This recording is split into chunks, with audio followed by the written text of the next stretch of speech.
In my clinic, I found myself telling certain stories to people to illustrate a point. And so here's one that was told by Dr. Kellerman of neuroscience. So some of these details may not be quite right, but the general principle is accurate.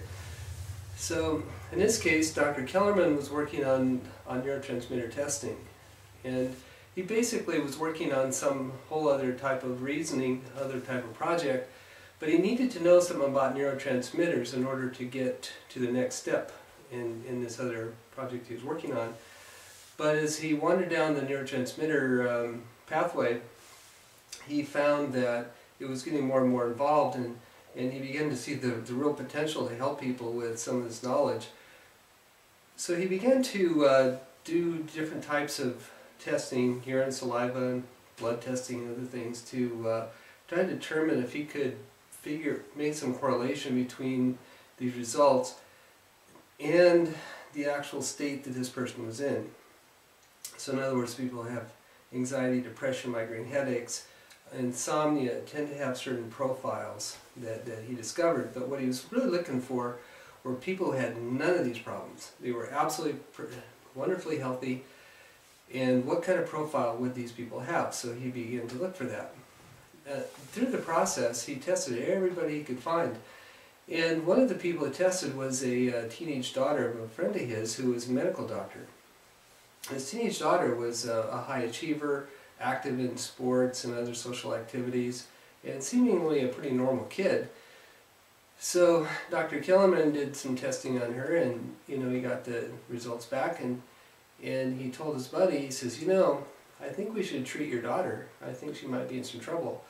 And he was told in no uncertain terms that this medical doctor did not believe anything that Dr. Kellerman was doing, and he let him test his daughter just to humor him, but he didn't want anything more to do with it.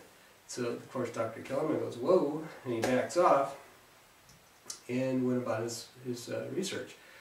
About 6 months later, Dr. Kellerman gets a call from this guy, and he said, I wonder if you could take a look at my daughter. And he said, why, what's up?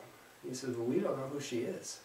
And so what had happened was that she went from a normal, seemingly normal person with a very active life, achieving everything seemed to be fine, and then one day she changed, and they'd say they didn't know who she was. She was like a different person. She couldn't function. She couldn't keep up with her normal duties. So Dr. Kellerman put it this way. He said we have primary and secondary neurotransmitter circuits, and if those primary ones are compromised, we can use our willpower to align those secondary lines of defense in order to keep our lives going. But if those secondary circuits fail, then we're done. I mean, willpower will not help you anymore. And some of you have been in this state, and you know what I'm talking about. And I'm sure you know people who are like this. So, of course, Dr. Kellerman saw this early. He saw this coming because he had tested enough people that he knew what to look for. So my point of all this is that when those secondary circuits fail, when we talk to you about your neurotransmitter testing, we'll mention like maybe your serotonin's way down and your epinephrine and norepinephrine aren't right, or maybe your dopamine. Several of these things aren't right. Maybe you're compensating with lots of extra. Maybe your GABA's high, trying to control those excitatory neurotransmitters, or maybe your glutamate's really high, and that can't go on forever. And when that secondary circuit fails, there you are, you're just stuck. And the problem is that if those secondary circuits fail, you're going to be hard-pressed to be able to manage your own care. You're probably going to need some help. So anyway, the point of this story, I think, is very interesting, that